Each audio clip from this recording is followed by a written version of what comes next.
Wow! What a game bro! উফ! Just wow! RCB team সত্যি defending চ্যাম্পিয়নের মতোই খেলছে। Just wow! মানে এই খেলাটা আপনি দেখে বুঝতেই পারবেন না যে এটা লাইভ খেলা চলছে নাকি হাইলাইটস হচ্ছে। মানে একদম আমি তো অবাক হয়ে যাচ্ছিলাম যে এটা কি ভাই হাইলাইটস দেখছি? আর যখন এই খেলাটা চলছে না তখন আমার মাথায় একটাই প্রশ্ন আসছিল যে গত ১০ বছরের ক্রিকেট আর বর্তমানে ক্রিকেটের মধ্যে কতটা তফাৎ, মানে কতটা পরিবর্তন।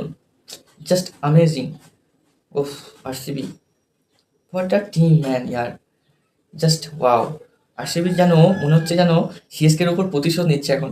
খানিকটা এরকম ফিল হচ্ছে আইপিএলের সবচেয়ে মানে কি মহাযুদ্ধ, মহান রাইভালরি হিসাবে যেটাকে ধরা হয় আরকি। সবচেয়ে বড় ফ্যান বেস ২ টিমের মধ্যে আরসিবি বনাম সিএসকে।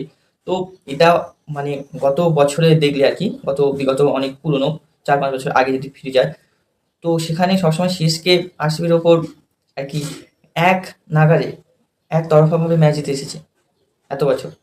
তাদের ওপর সবসময় ডমিনেট করে এসছে।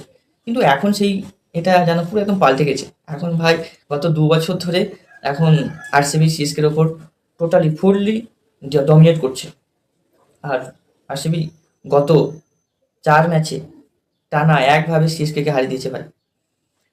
মহেন্দ্র সিং ধোনি ওই মানুষটার জন্য ওই মানুষটার জন্য খারাপ লাগছে। হ্যাঁ, বিরাট কোহলির জন্য হ্যাপি। সিএসকে ভালো, মন খারাপ করো না।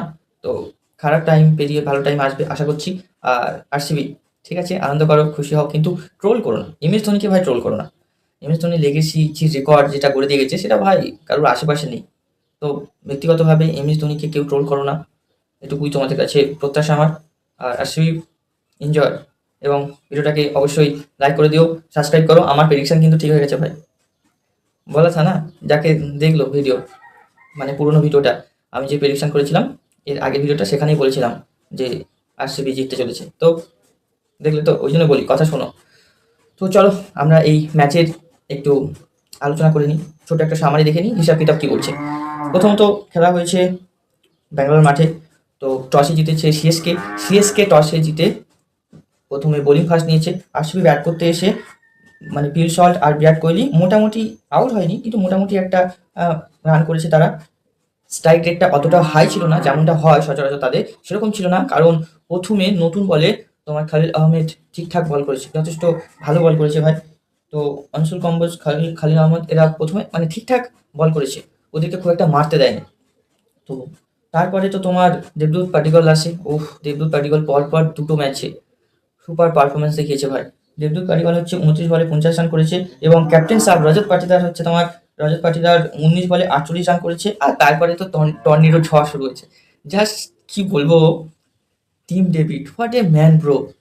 শক্তি ঠিক যেমন হেলদি, দেখলেই বোঝা যায় যে কতটা শক্তিমান। তো বল যেন মানে ফিল্ডাররা শুধু বল গুলোচ্ছে, বোলাররা ভাবতেই পারছে না যে বল কোথায় ফেলবে তারা, এত পরিমাণ মেরেছে ভাই। Team David what a man! ২৫ বলে, মাত্র ২৫ বলে ৭০ রান করেছে। ৮টা ৬ মেরেছে আর ৩টে ৪, ৮টা ৬ ও ৩টে ৪ মেরেছে। তো এই সব কিছু দৌলতে ২০ ওভারের শেষে তাদের স্কোরকে দাঁড়ায় ২৫০ রান, ৩ উইকেটে। ভাবতে পারছো, জিতেশ শর্মা, রোমিও শেফার্ড, কুণাল পান্ডা এদের এখনো ব্যাটই আসেনি। ইভেন প্রথমে ৩-৪ ওভার আরসিবি ভালো খেলতে পারেনি। মানে ওরা আর কি ভালো বাউন্ডারি মারতে পারেনি, মোটামুটিভাবে রান করছিল। যেমন বিরাট কোহলি আর পেল সল্ট। তো ২৫০ করে শেষমেশ ৩ উইকেটে। এবং তখনই ভাই কনফিডেন্স জাস্ট সিএসকে থেকে গ্যাপ একদম পুরো শেষ, খতম হয়ে গেছে। তারপরে সেকেন্ড ইনিংসে সিএসকে ব্যাট করতে আসে।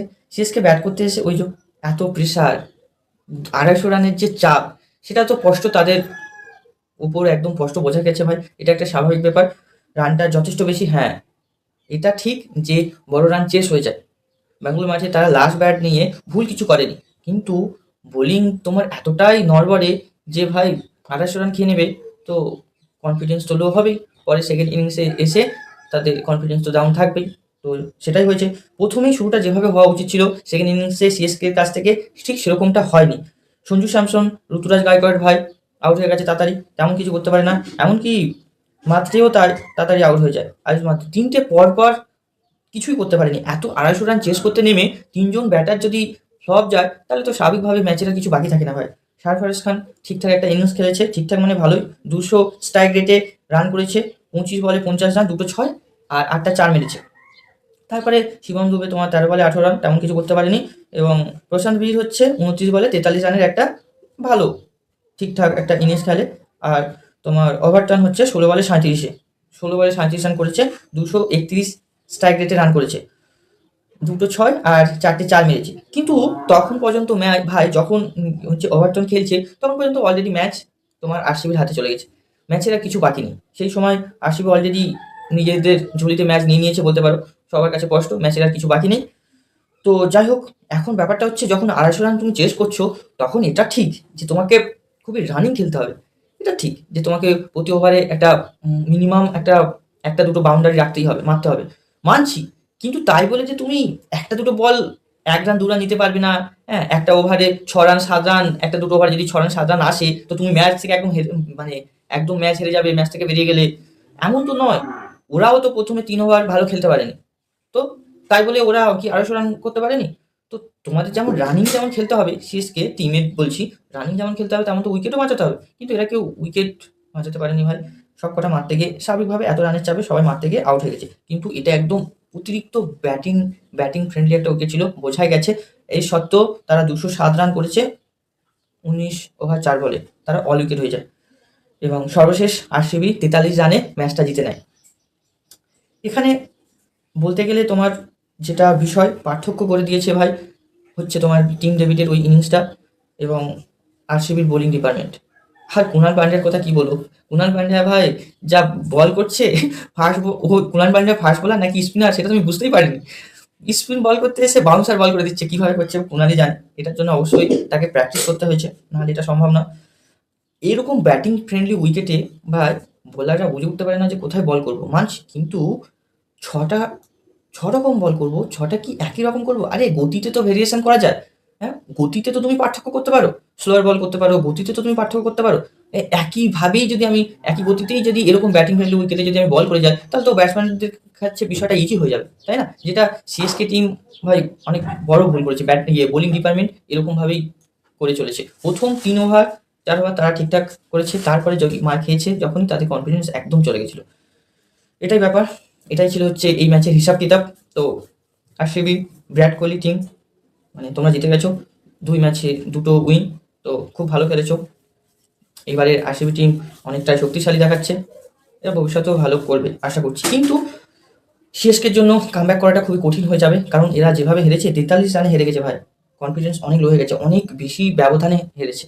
রানটা কিন্তু তারা যেভাবে রানিং যাচ্ছিল, উইকেট থাকলে কিন্তু ম্যাচটা ক্লোজ হতো কিংবা জিতেও যেতে পারতো। কিন্তু এত পরিমাণে মানে প্রত্যেক বল হিট করতে গেছে যে উইকেট খুব তাড়াতাড়ি আউট হয়ে গেছে, বড় কোনো পার্টনারশিপ দেখা যায়নি। এই ছিল এই ম্যাচের বিশ্লেষণ। আর হ্যাঁ, এই ম্যাচের টার্নিং পয়েন্ট আমার কাছে কি, এই ম্যাচের টার্নিং পয়েন্ট ভাই টিম ডেভিডের ওই যে লেগ স্ট্যাম্প উড়ে যাওয়া, অংশুল কম্বোজের যে বল লেগ স্ট্যাম্প উড়ে যাওয়া, বোল্ড হয়ে যায়। এবং সিএসকে টিম আর যে সামান্য যে ফ্যানরা ছিল গ্যালারিতে তাদের যে উল্লাস সেটা কিছু সময়ের জন্য ছিল, ওটা পর মুহূর্তে ম্লান হয়ে যায় তাদের সেই উল্লাস, কারণ পরে দেখা যায় যে বলটা নো বল ছিল। এবং সিএসকে তখন যে আরসিবি গ্যালারি যা দর্শকদের চিৎকারে ফেটে পড়ে উল্লাসে, যা কতগুলো যা দর্শক ছিল মানে সে সিএসকে তারা তো ভাই কতটা প্রেশারে পড়ে গেছে সেটাই ভেবে আমি অবাক হয়ে গেছিলাম। এই হচ্ছে ব্যাপার। তো ওই যেই সময় ওই আউটটা হয়েছিল ওইটা যদি নো বল না হতো, ওই সময় কিন্তু টিম ডেভিড সম্ভবত 28 রানে ব্যাট করছিল, সেইখান থেকে দাঁড়িয়ে ওটা যদি নো বল না হতো তাহলে টিম ডেভিড তাহলে ম্যাচের রেজাল্টটা হয়তো অন্য কিছু হতে পারতো। টিম ডেভিড তোমার শেষমেশ কি হয়েছিল, শেষমেশ কততে পৌঁছে গেছিল বেশ 70 রানে সামথিং, 70 রানে কত বলে ওটা ছিল 25 বলে 70, টিম ডেভিড 25 বলে 70 রানে পৌঁছে গেছিল শেষমেশ। মানে ভাবতে পারছো যখন ওই আউটটা হয় সম্ভবত 28 রান সামথিং এরকম কিছু একটা ছিল, কিন্তু ওটা নো বল হয়ে গেল। ওইটাই আমার কাছে হচ্ছে এই ম্যাচের টার্নিং পয়েন্ট, নাহলে রেজাল্ট অন্য কিছু হতে পারতো। আপনার কি মনে হয় সেটা কমেন্টে জানাতে পারেন, কোনটা আপনার কাছে টার্নিং পয়েন্ট বলে মনে হচ্ছে এটা কমেন্টে জানাতে পারেন। ভিডিওটা এখানে শেষ করছি, দেখা হবে পরের ভিডিওতে। টেক কেয়ার, জয় হিন্দ, জয় ভারত।